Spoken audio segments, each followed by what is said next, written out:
Hello, everyone. Welcome to Live at 5. I'm Beth Stevens. I'm Andy Lefkowitz. And we have a fantastic guest today on the birthday of A Bronx Tale. We have Christiani Pitts is here. Yes.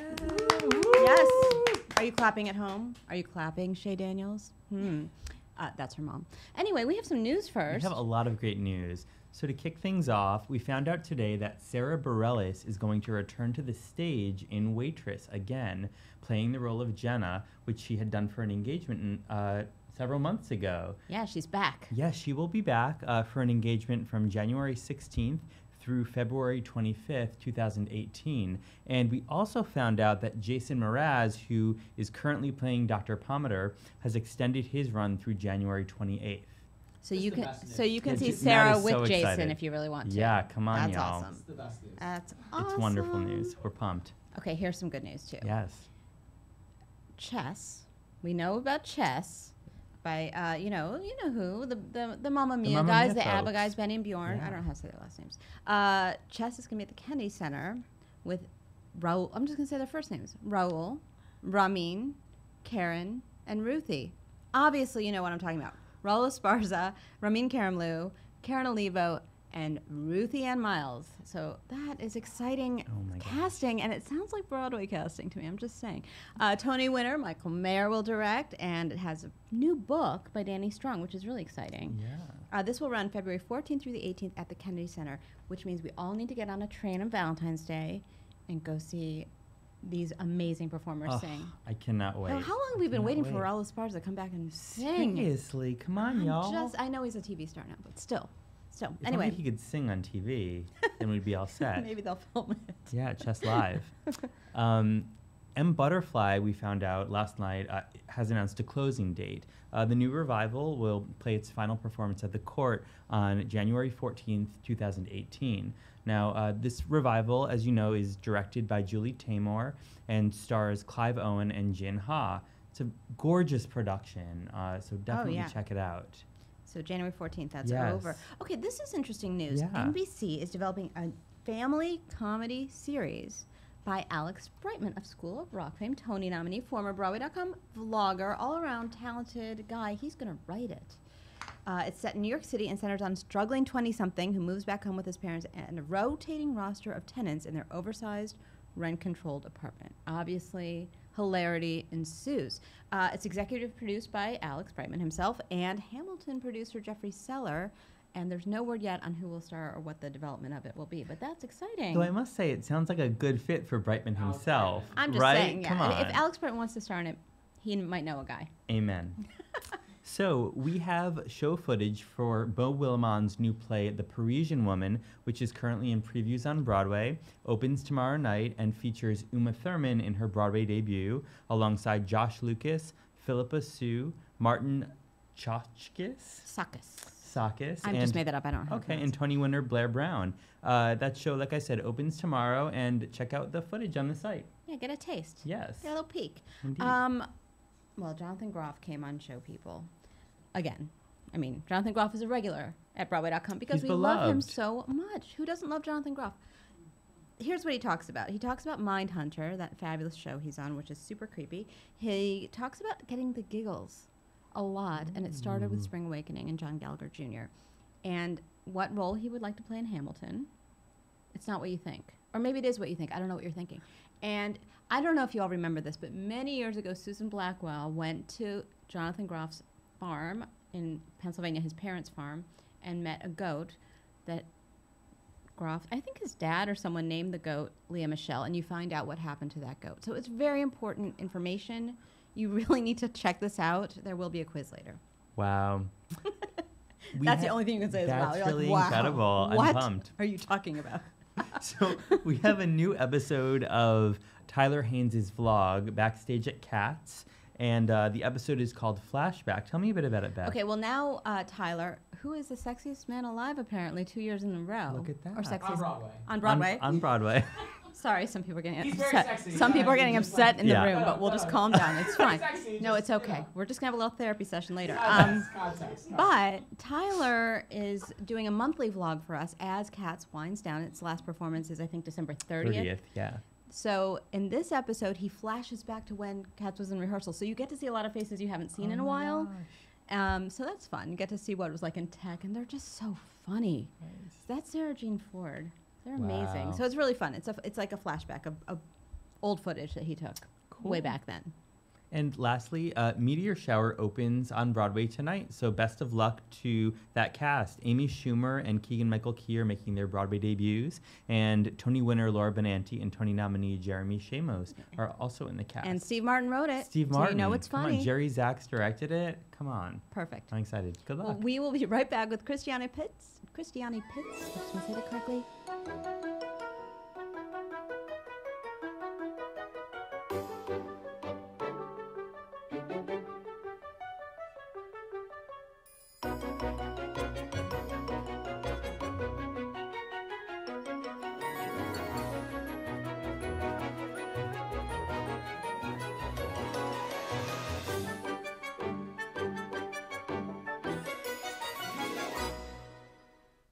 On the outside, always looking in. Will I ever be more than I've always been? 'Cause I'm tapping on the glass. I'm waving through a window.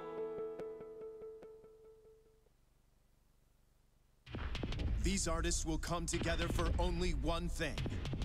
It's not a concert. It's not an award show. It's SpongeBob the Musical on Broadway.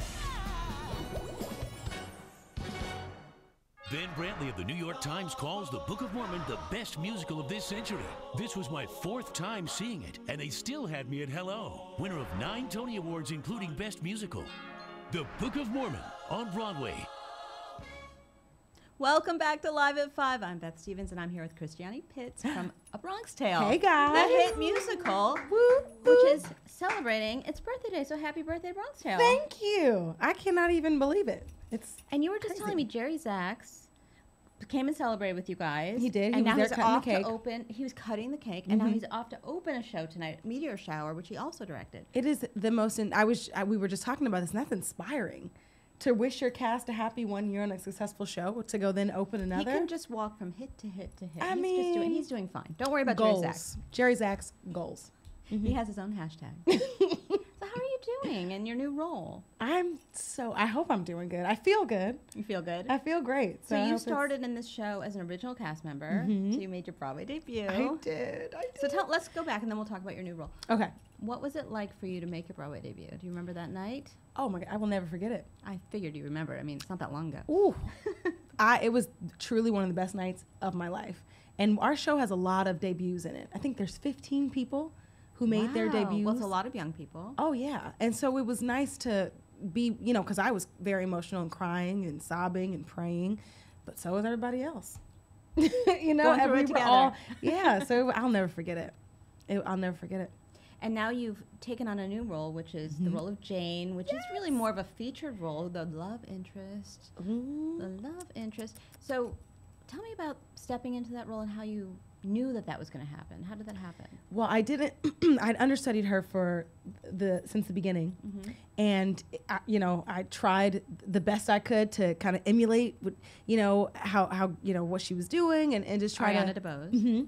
I didn't want to, because it's You hard. want to make it your own. Exactly, you want to make it your own, but you also can't step in making all these choices that are Right, you have not- to honor the role that's right, there, right? exactly. So I tried my best to do that, and worked hard at it. And she left to go do Donna Summer, which is, this fabulous musical out in La Jolla right now. And they reached out to me, to my agents, and asked if I would be interested, which I think is hilarious. Would you because- consider it? Right. Would you be? And I again cried and sobbed because I just. Do you want to reenact your reaction to that? Oh my goodness, I will.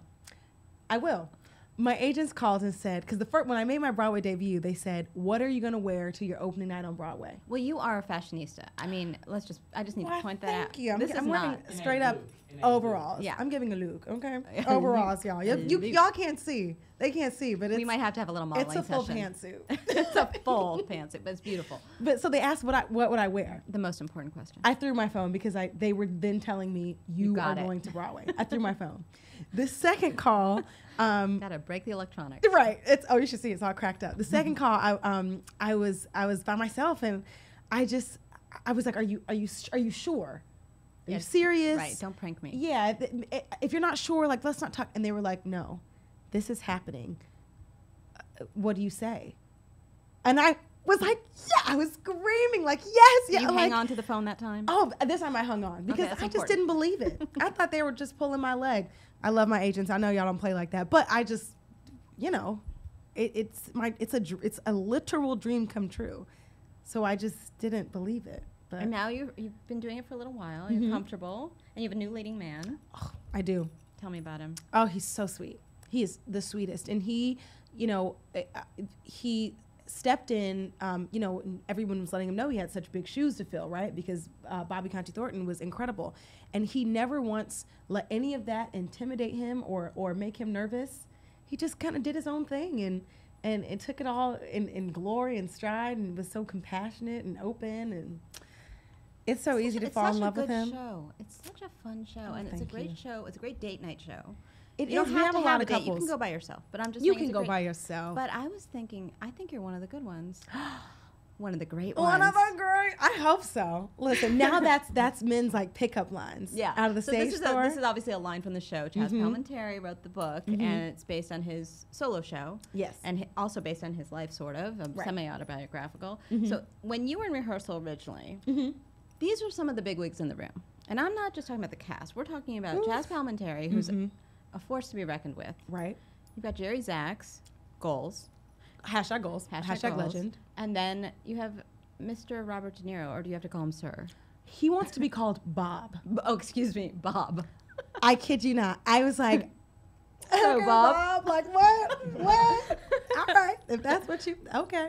Hold on, I'm going to talk to Bob for a second. Bob. And Alan Menken and Glenn Slater. Right. Alan Menken and Glenn Slater, who have 1 million awards between the two of them. Alan Menken alone has many mantles, I think. Oh, absolutely. So you were in the room with all these heavyweights, let's put it that way. Broadway heavyweights. Right. Were you? How intimidated must you have been? I was very shaken a little bit? I was shaken. And I will say, and Sergio, we can't forget Sergio. Sergio Trujillo. Oh my goodness. I was told, I was terrified, first off. And our dance captain made us all know the day before. She said, Sergio does not like shorts or know. does not like, make sure you can come prepared to dance. Cool. This is my Broadway debut. I don't know anything. Did you know that before the audition? That's kind of Oh, important audition, I was information. giving you like 60s, like, trying to You were be doing in the it. world. But for this, I thought it was our first day of rehearsal. So I came in a Lulu like legging and like I looked ready to dance. There was a press meet and greet first. Uh-oh. So the first time I met Jerry Zaks and Bob De Niro and Glenn Slater and Alan Menken, I was in a Lululemon legging. Now, for some of us, that wouldn't be a big deal, but this is a fashionista. For me, I'd be like, yeah, okay, I I'm a was dancer, I can dance. Yeah, no. And everyone was giving you glam and dresses. I said, this is a setup. But you know what? It's a setup. None of them care about that stuff. They're here to work. Yeah, they're there to work. And it was really scary at first, but then once I realized that they are just here to work and they care about us it wasn't as scary anymore. You got over it. Yeah. But the next day, did you dress up a little? The next day I gave you glam. I gave you a beat. I gave you like a. They weren't The gonna catch me again. eyeliner came out. Right. It was ready. We're gonna take some questions because we have our Facebook Live people watching us. Hello, everyone. Hey, I guys. assume your mother's watching. Give her a shout out before. Shay Daniels. Because She's Shay watching. Daniels. Hi, Shay. How are you? Everyone's proud of you. Anderson Daniel is proud of you. Oh, thank you. Everyone says you're wonderful. Love you. Thank Okay, you. I'm not getting any questions. I'm getting mostly living the dream. You're wonderful and you're a great Living the actress. dream. Thank you These so are much. my questions. My questions are, how fabulous are you? So everyone loves you. Thank you, people, for your comments. Y'all are far too kind. Truly. Okay, so I'm going to ask you the question that's usually asked. What's your dream role? Ooh. Oh, there's just You're living the dream right now, so you don't have to. I really am. I think one of my dream roles to do professionally would be Sally Bowles in Cabaret. So you did this before. I did. I did Were it you my in high senior school? year in college at Oh, Florida college, State okay. University. Shout out to FSU. Go Noles. And it was the most incredible learning experience ever at that point in my life. So I would love to be able to revisit it. And That would be amazing. Let's talk about your past because you were a child actress, right? What was your first role? my first role was a diva in the movie Big Mama's House 3. And it was my sophomore year in high school.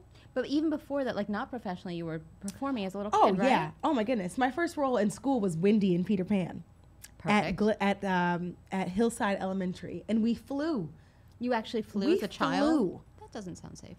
I don't know. I was listen. That's You are also happy bougie. about doing it. I was like, this is incredible. This is like, this is a budget. So yeah, that was like, I guess that was like my first. So you Hardcore. were performing since you were just like 7 or 8 years old, right? Oh, yeah. What gave you that bug to do that? I think church. So I was raised Southern Baptist, and you know, one of the big things in a Southern Baptist church is the church choir. Oh yeah. And they take it very serious. So like I was at a very young age, I was introduced to like what it means to like commit to your craft.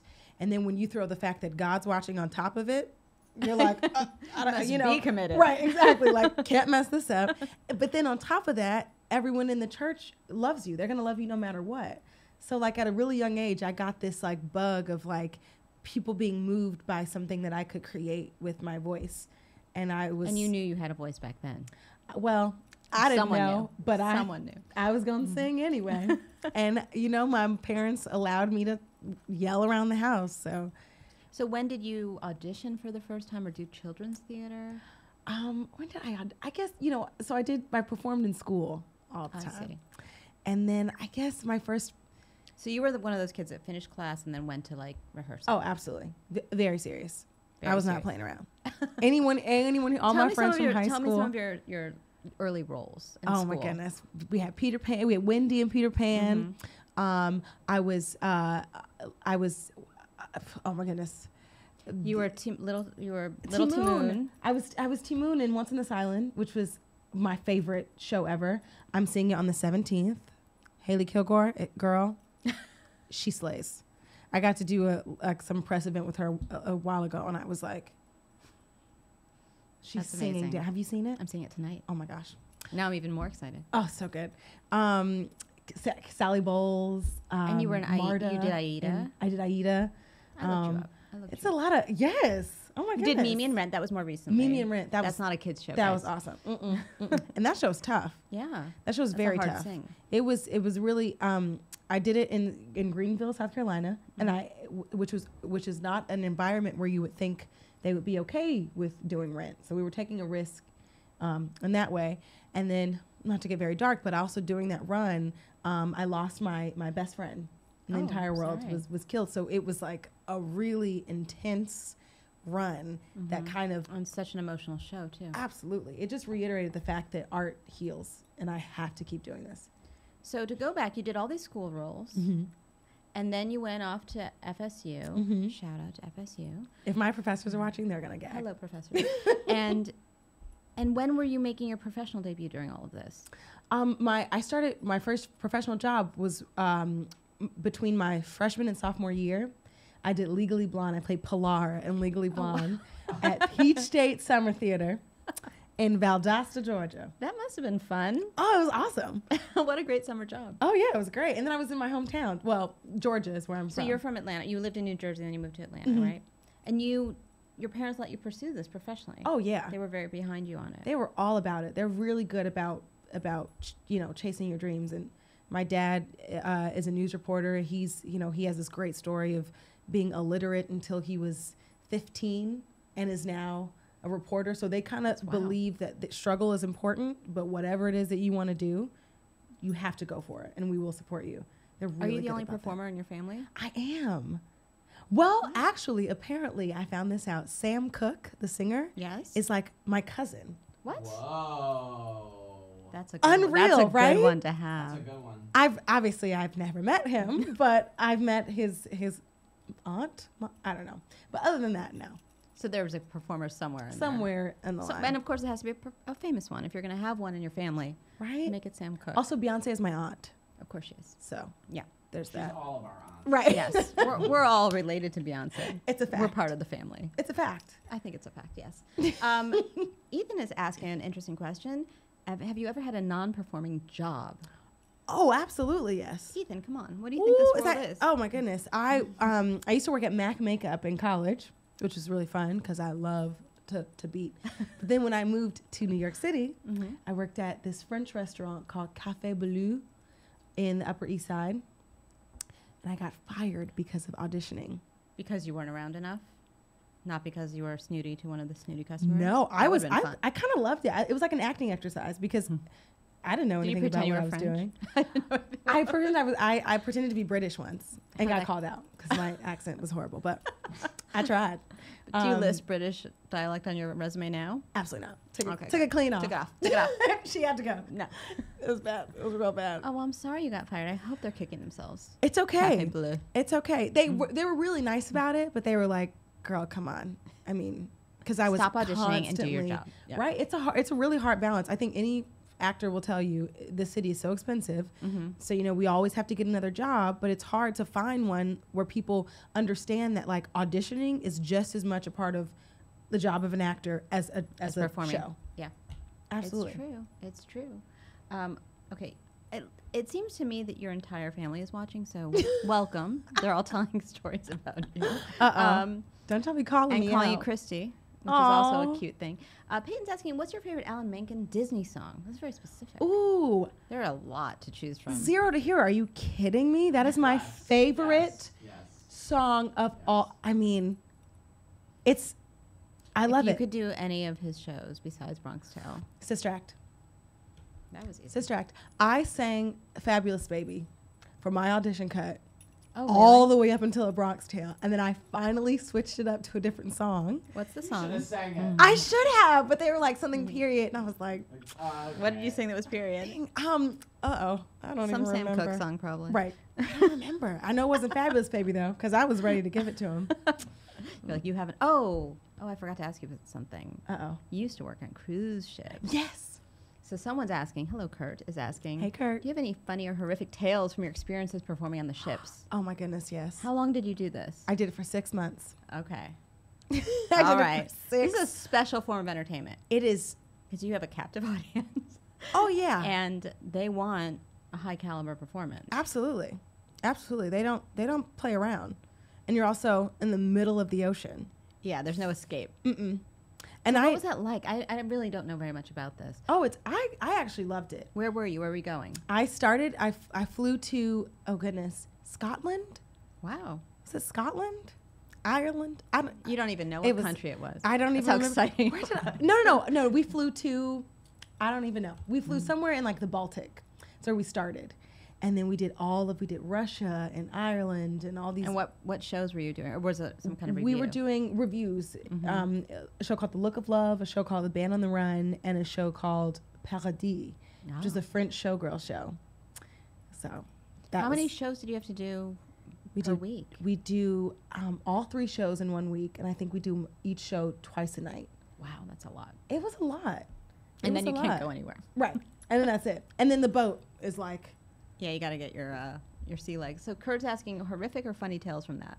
ooh, Kurt. I don't know if you worked on the cruise ship, but you know that there are people from just all walks of life who didn't necessarily like come on board to see a show. Right, they come sure. on to, but then when they know there's a show, they're like, well, I want is Beyonce here? Like they go in. So we had a guy who was like a fan of the show, and he came every night of the cruise. He drank a lot. Super fan. A super fan. And then one night after the show, he got really drunk and he followed us down to like the crew area. No, don't do that, guys. There's no stage door on a cruise ship. Right, exactly. There's nothing. There's no security. And we come out and he is singing like the songs from the show, just full voice in a robe, just scream. And we were all like, we don't, because also the rules on a ship are so strict. We're like, sir, we can't even ask you to leave. We don't even. So it was just a really. Don't interact. There were some other creepy moments, but I'm still friends with everyone on that ship, so there's some stories I can't tell. Oh, private stories. Private. All Can't well, call anybody out. Someone's asking Darnell is asking if he can be your date to the Tony Awards when it's time for you to win. Wow. Really thinking ahead. I like this. Listen, put that in the universe, please. And yes. Do you know this person? I'm not sure. Okay. If it's the Darnell that I think, then absolutely yes. Oh, that's good. If you know him, I would say, yeah, take him. We but have if to not, give you might him need to vet that a little bit. Right. You might have to, see who it is. But if it's who I think. So you're performing tonight, Yes, and it's going to be the birthday performance. it is. Must be fun. I don't get emotional. That company seems like a tight company. Like they take care of each other. Oh, we're like a family. We really are. Even seeing everybody today was just a reminder. A lot of the producers came back for our cake cutting. Mm-hmm. It was just a reminder that like we really believe in each other.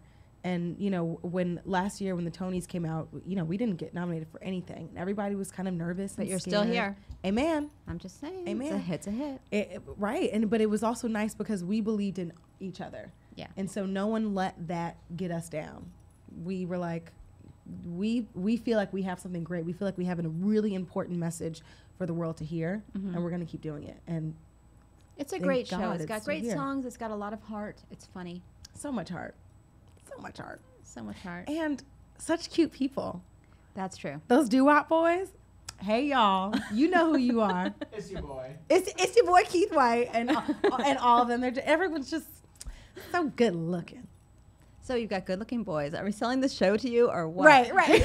What more do you want? And it's you know, people are huge fans of the movie, and it's the movie. All with, the lines you love from the movie are in the show. oh yeah, all But the they're good singing, bits. so it's better. Not Yeah. better. Different. Don't tell Bob I said that. I'm going to won't call tell him Bob now. All right, well, You thank have you to. so much. I will, because we always hang out. Yeah. Thank you for coming. Thank you so much for having Go me. see A Bronx Tale. Do you need to Yes, shout out guys. to your mom one more time? I do. I want to shout out to my mama Shay. I love you so much, and I hope you can come here for your birthday. Please do. Fingers crossed. Bye, guys. We'll see you tomorrow. Bye. Thank you, guys.